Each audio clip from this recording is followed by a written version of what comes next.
Okay. Screen one. We're just gonna watch everybody's hobos real quick, just to see what y'all did. No big critique or anything like that, just to look.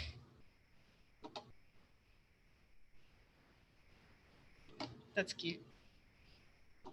Oh no, you're not supposed to see that yet. Spoilers. There you go.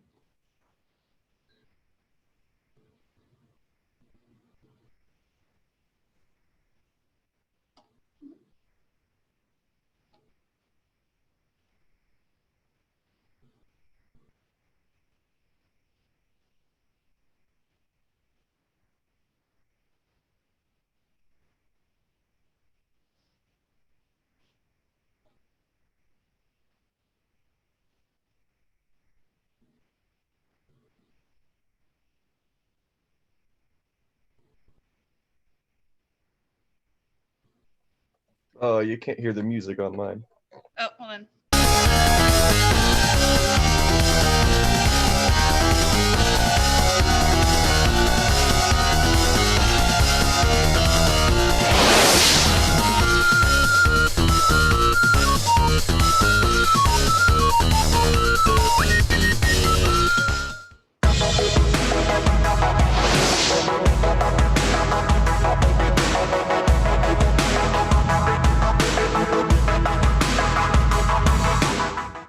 That's great. That's great. I realize now mine's a little bit longer than the other one. We just got styled on. There was no time limit. So we're going to be talking about some pose to posing today, and how to make your stuff look a little nicer and craft stronger poses. As you can see, Greg made this beautiful PowerPoint. I stole it, so it's mine now. But I'm gonna leave his name on there because he made it. So be aware. Some of these things you've probably heard before. Some of these things you've probably seen before. But we're going to be going just a little bit more in depth on how to make your individual poses look a little better. Yeah. So the main thing is we have these 12 principles, right? We've talked about a lot of them. But we're going to be talking about a couple specific ones, such as straight ahead, pose to pose, and staging. We know straight ahead action is that moving in a consecutive order, things like stop motion, sand art, things like that. Whereas pose to pose, you're using your keyframes to make your main poses. Then you have an in between that you go back through. Our in betweens normally Maya. If you're doing 2D animation, you'll have to go back through and add extra frames, etc. This is all things we know. It's all things we've done. It's things you've learned pretty much since you started taking animation courses. But we're going to add a little bit extra to our posing, which is staging. We've talked about it a little bit, but pretty much what it is. Again, straight ahead action. I'm getting ahead of myself. Here you go. Doop, doop, doop, doop. All the individual poses. And in betweens, for us, we make our main poses, we do our big poses, and then we have in betweens, which is Maya. All right. Where was I? Anyway, so we're going to be adding some staging. Pretty much how staging works is it helps us pass a little bit more information on to the audience. Now, Milk Call was really good at creating strong poses. So each individual pose, you can see its key number right here. Each pose is nice and strong, which will let in-betweeners know exactly how to add information in them.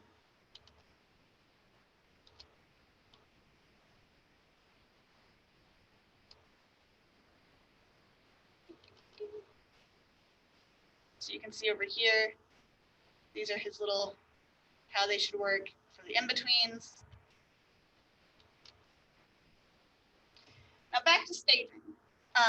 Pretty much all staging is just how clearly can we present our animation and our poses as possible. We want to make sure we have a foreground, middle ground, and background. We want to make sure we're using our rule of thirds so that we can have a nice, clear understanding of what we're doing.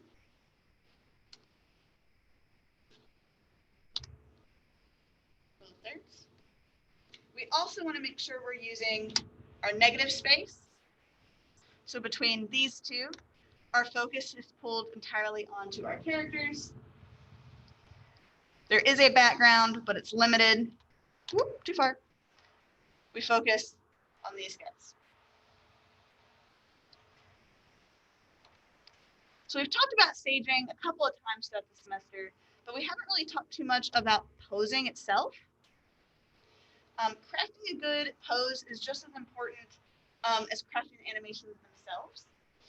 Everything about their personality, their relationship with the scene, their relationship with the camera, their relationship with what's going on, all happens based off of the pose. So Wolverine here, he's on fire, obviously, he's mad, rawr.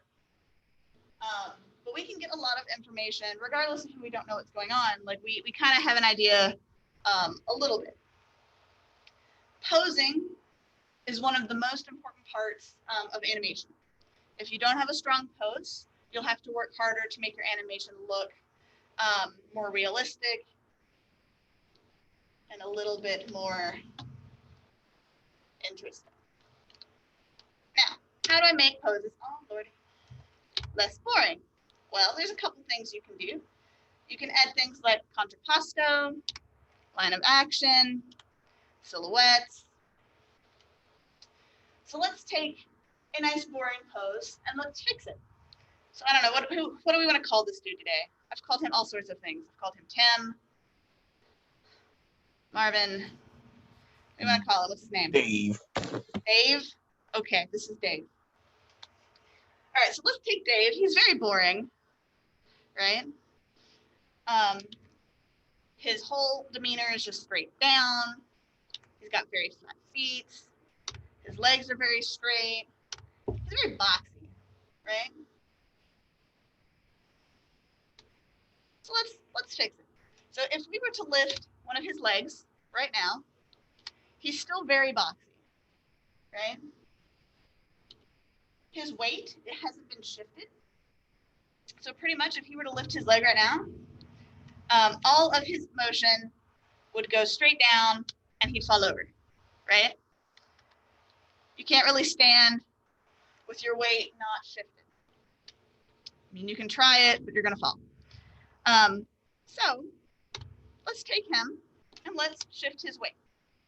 Already, we're starting to get a little bit more interesting with our pose, right?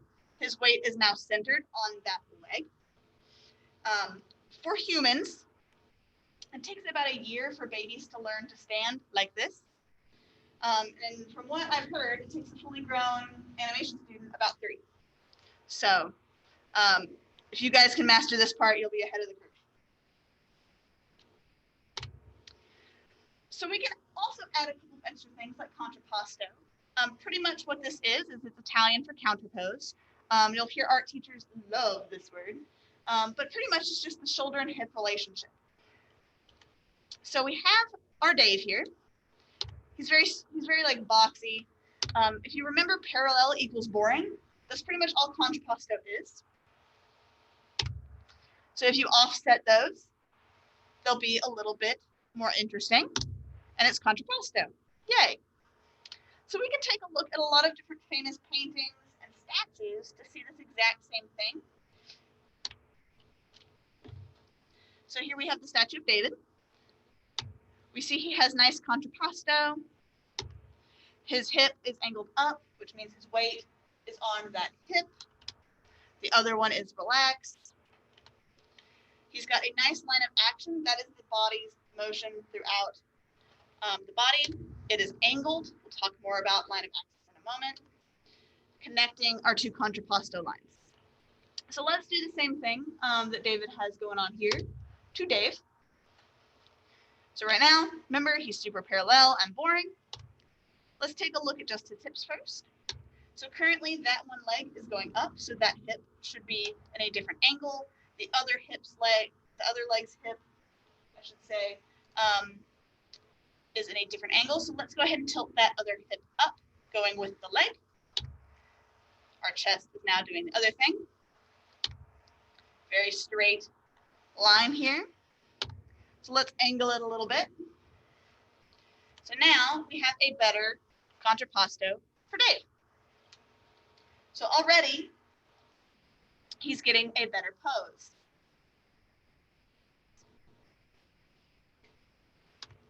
We can really see this throughout lots of different poses here. We have that line of action. Pretty much the line of action is just something going through, a line going through the entire body. But we can see that contrapposto even in 3D. We can use cubes to represent that. So we have Gaston, nice parallel. But when he is in a scene, you can see we have that contrapposto of the shoulders to hip.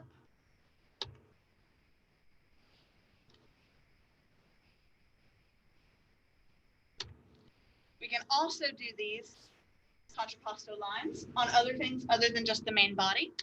We can do them on faces.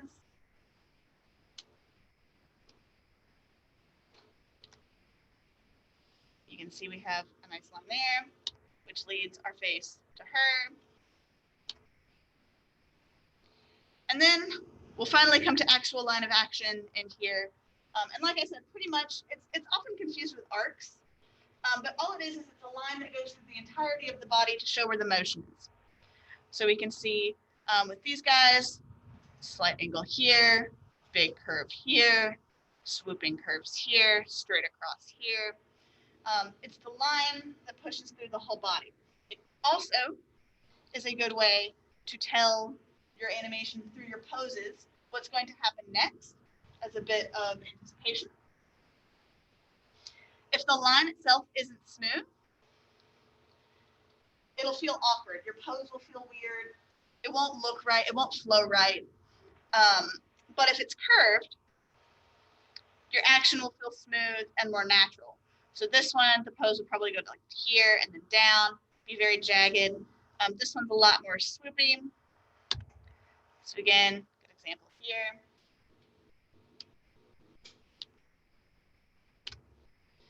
So let's take a look at his. So we've already got a little bit of that line of action going in here for Dave. But if we look, the rest of his line of action is very straight. Feels a bit odd. We're still having that kind of weird, doesn't quite feel right pose here. So let's try to fix that.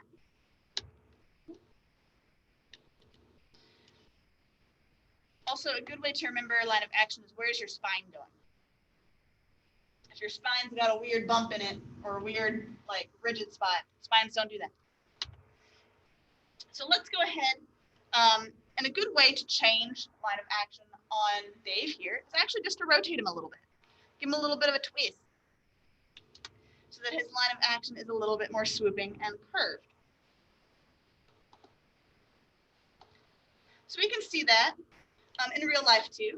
So here's this dude. I don't know who this is. He's a stock photo. But he looks very rigid.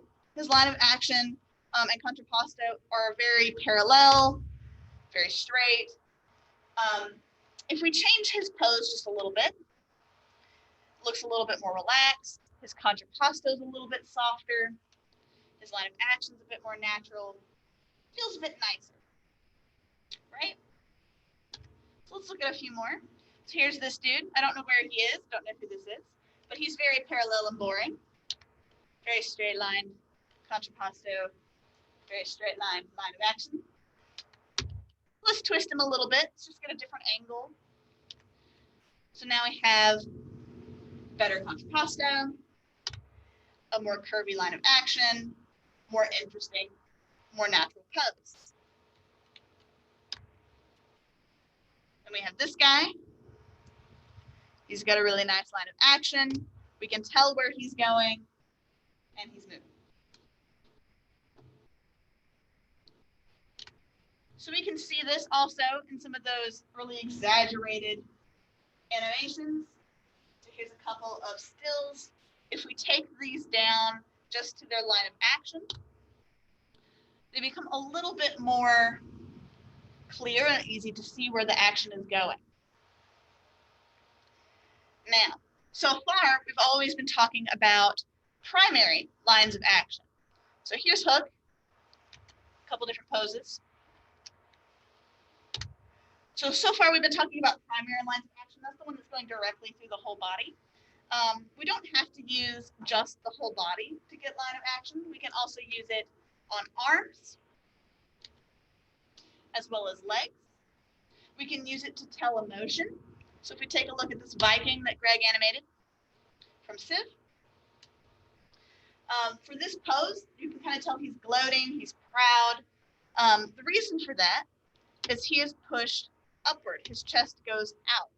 We can really tell how in our animation, just with crafting our poses, the overall feel of our character's personality at any given point. So in this pose, he's very open, everything is outward. But if you defeat him, it becomes the opposite. Everything is sunken in, curved inward, pointed down. So we can craft that all through our pose. Now let's take another look at David here. David's statue is actually a bit droopy with his line of action. His weight is settled. He's like a bit of soggy bread, to be honest. Kind of waves through in here. His line of action is not that great. We can actually find other line of actions more appealing in our poses. So the more interesting your pose, the more interesting your line of action will be, the more interesting your animation will be.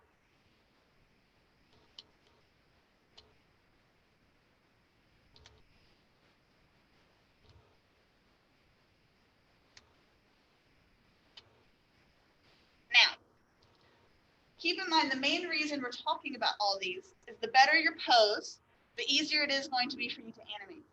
The less you have to work to craft your in-betweens, the better. The stronger your poses are, the less in-betweens you'll need. So let's move on from line of action to silhouette. So let's play a game. Feel free to just yell stuff out. Who's this? Mickey. It's Mickey, obviously. Yeah. And this one? Bugs. This one? Mario. Mm-hmm. Best guess Tomb Raider. Yeah. Pika. It's Pikachu. It's Tracer from Overwatch. It is. It's the characters from Team Fortress 2. It is. All right, we're gonna start getting harder. Ready? That band that walked across the road that one time. Yeah. The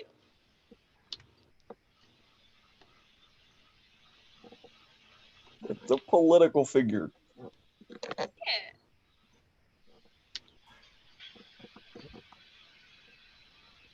This is the hardest one. This is from Shawshank. Mm. Yeah. So we as humans are really good at reading silhouettes. It's not accidental.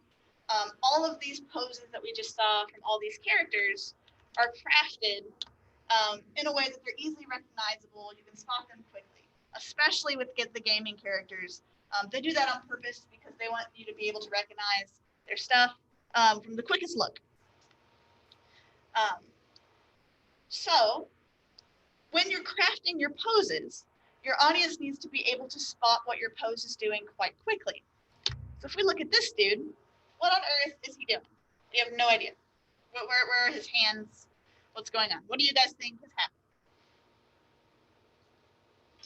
happened? Adjusting his tie, maybe? Placing his hands. Oh, but then that's really close to his face.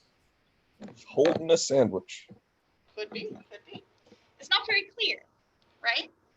the silhouette doesn't add to this pose. If we just shift him around a little bit to use that negative space, it becomes a little bit clearer, right? He's got a Rubik's Cube. We would have never known. So the differences between this pose, which is very interesting, and this pose is quite a lot, right? So let's take a look at Pikachu again. So when we are looking at crafting our silhouettes, we want to make sure we're using our negative space. Negative space.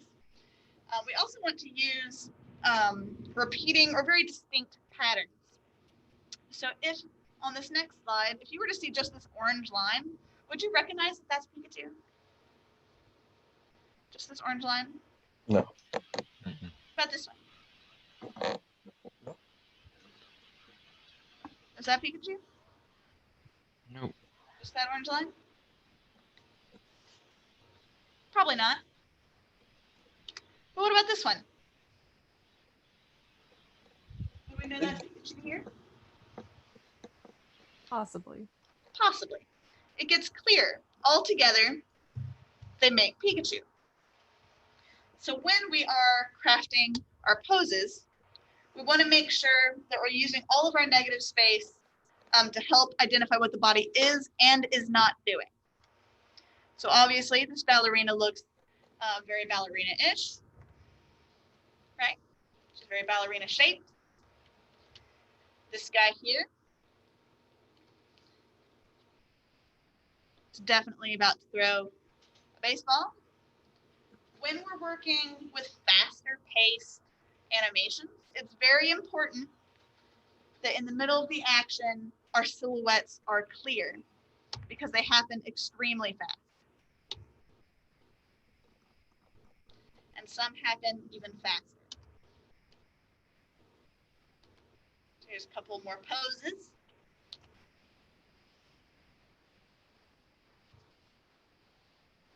Now, sometimes when you're working on your animations happen very quickly. Sometimes at 30 frames a second or more, so you only have less than a second to read it. So your poses must be very clear.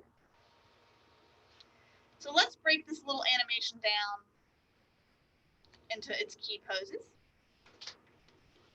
So they need to be eye-catching, really visible, and clear.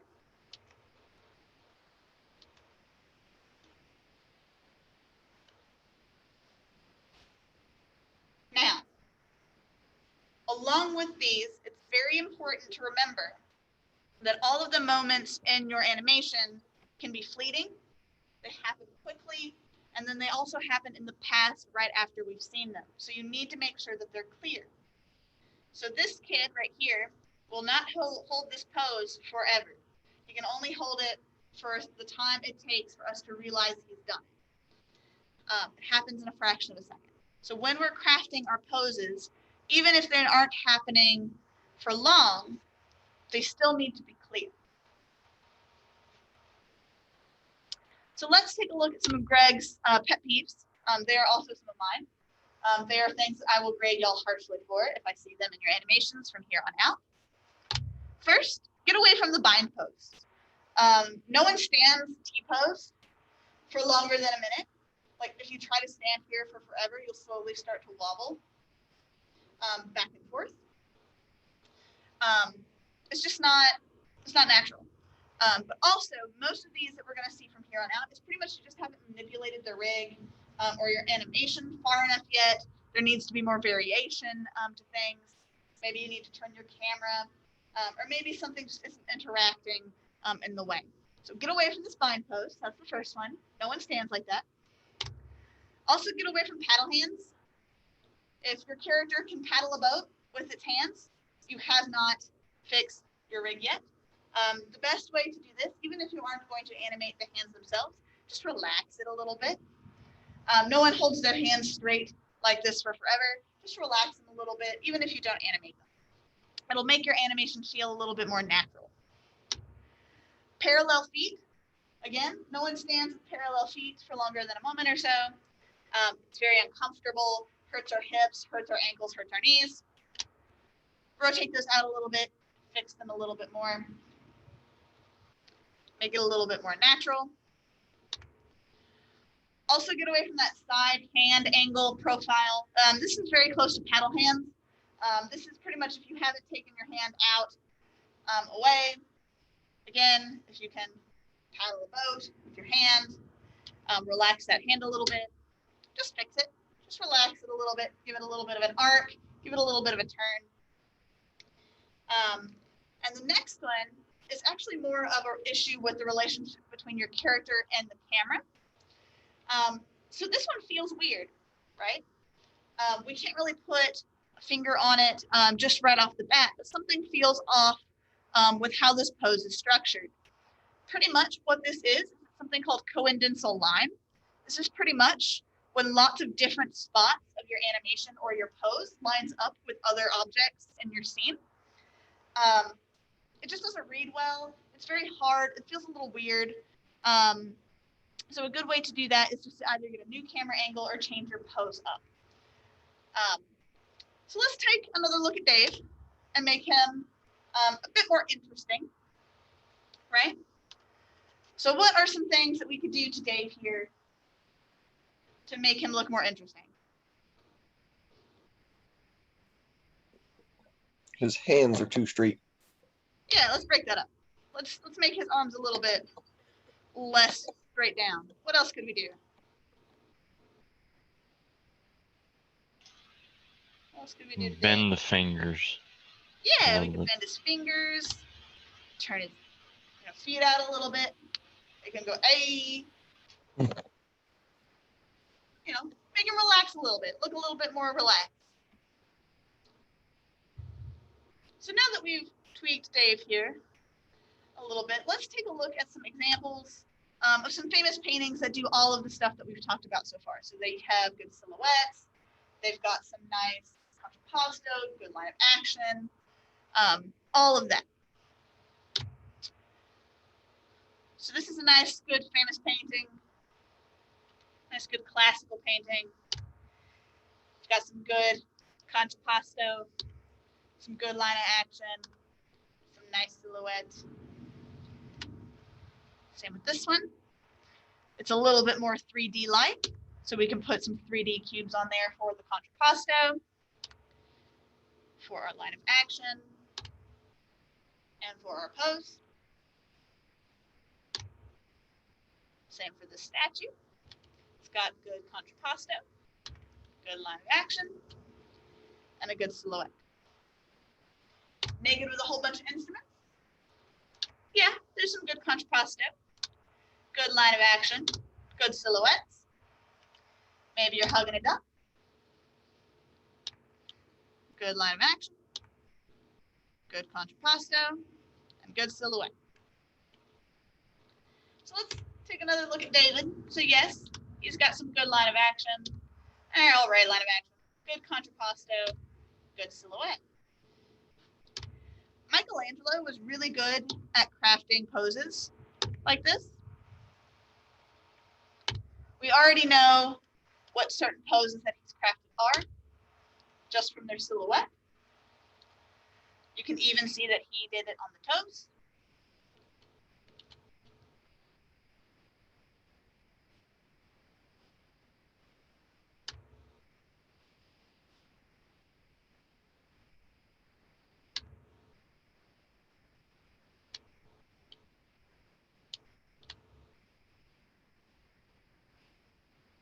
So now we can break apart other characters that we've seen before to see if they have all of these same elements.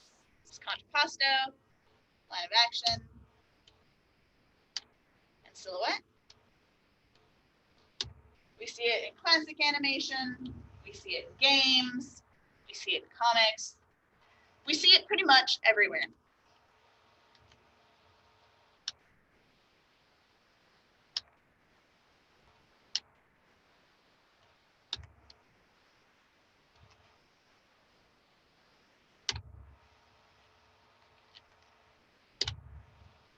key to good poses is being able to use these different elements to craft between characters as well. So if we take a look at Ariel here, her contrapposto line is very clear, and her line of action goes all the way through her tail, and she's very recognizable by her silhouette. As I mentioned earlier, you can do this with not just the characters, but you can also continue them through each other, connecting each other in different ways, either through how the eye is being drawn or physically, such as these two, to make still a very recognizable silhouette.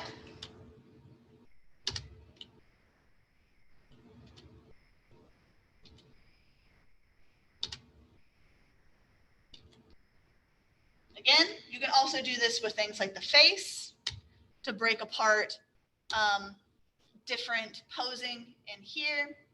You can also have multiple lines of contrapposto, depending on how complex your character is.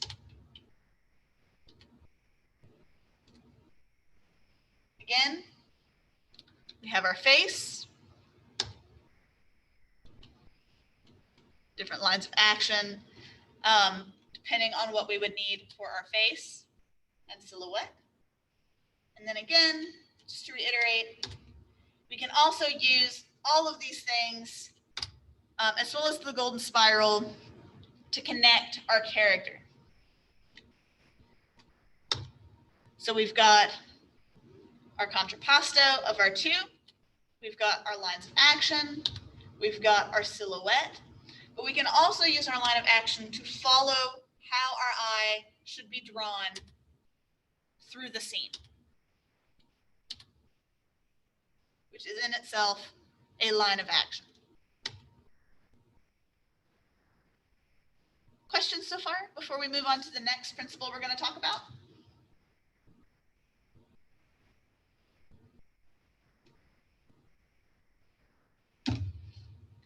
Alrighty, so back to the 12 principles. Let's take a look at exaggeration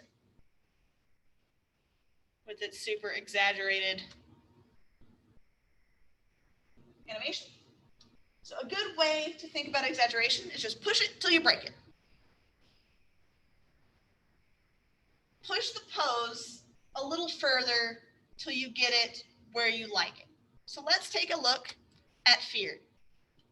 So here's Dave. He's like, oh, did I mail this letter?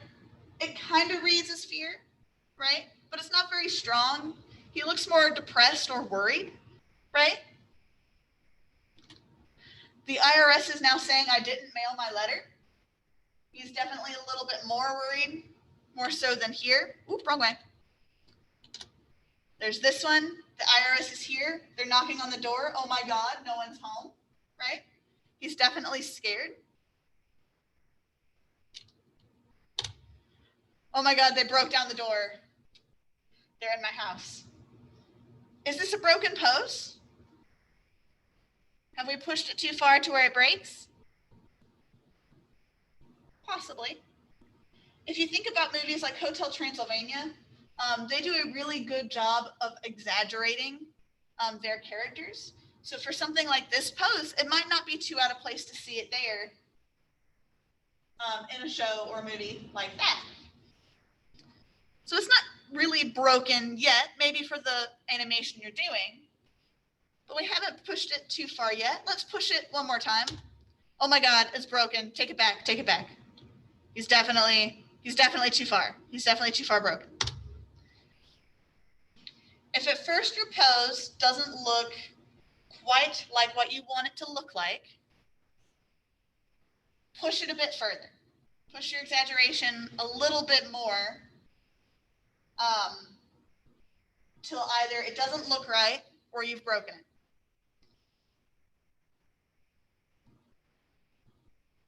And eventually you'll get really cool poses. Questions? I just think he's cute here. He's just like, oh no, the IRS is here.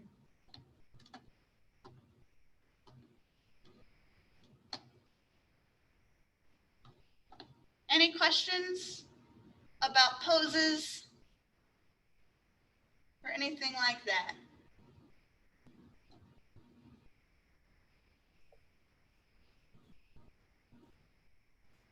Do we still take reference from people from real life for our 3D poses? Yes, you still want to take reference. Sometimes what you might need to do though is exaggerate a little bit of their poses. Especially if it's not coming through clear enough, you might have to exaggerate just a little bit more. But no, reference is always better. You never want to work from your memory.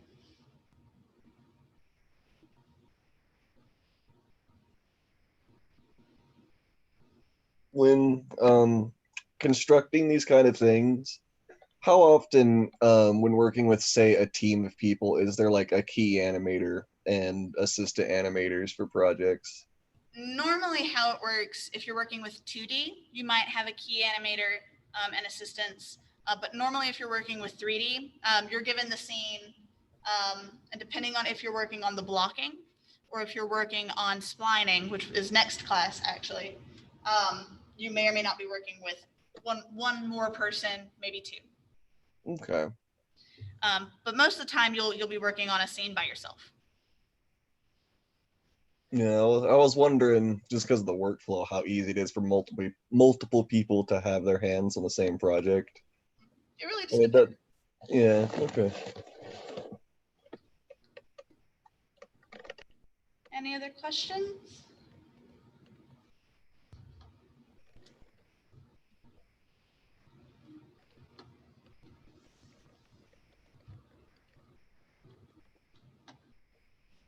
Okay. So there's no homework for you guys tonight. On Monday, you guys will be starting your next project, which is going to be with BenBot. He is a cute little bot. His rig is already on D2L for you. If you want to take a look at it, you don't have to. We will take a look at him all together in class, next class, or on Monday. So that being said, if you don't want to stick around, you don't have to. If you've got questions about anything, stick around. But if not, you're free to go for the day. It's a nice little quick lecture after a break. And that is all I have for you guys today.